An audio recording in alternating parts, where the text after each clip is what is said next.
Tenants of an apartment building in Gorham have to find a new place to live for now. Good evening, everyone. I'm Amanda Hill. And I'm Brian Yacono. More than a dozen people woke up last night to their building on fire.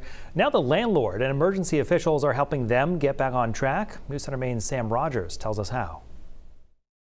Firefighters say it didn't take long for an accidental cooking fire Come in around 10:30 p.m. last night. to further damage this apartment building on Narragansett Street in Gorham. There's extensive damage in the apartment where the fire was, as well as smoke damage throughout the whole structure. This building still dealing with the aftermath of another incident. So where the vehicle came into it and demolished one apartment and part of the second floor apartment as well. That was a month and a half ago. Gorham Fire Chief Ken Fickett says he's never seen two incidents like this at the same place. I can't say I ever have in my 48 years being on Gorham Fire Department. On Wednesday, tenants salvaging what they can. It's been I hate to say it, an awful day. Eileen Calico is the building's landlord. I have never in, 30 years had a problem. Now, the only thing on her mind, her tenants. I just feel terrible for them.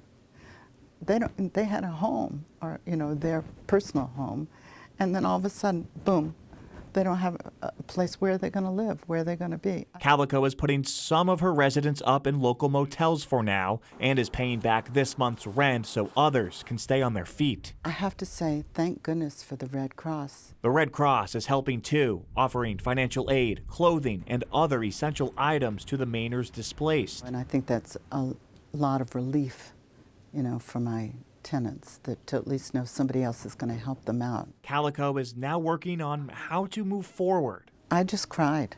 I cried.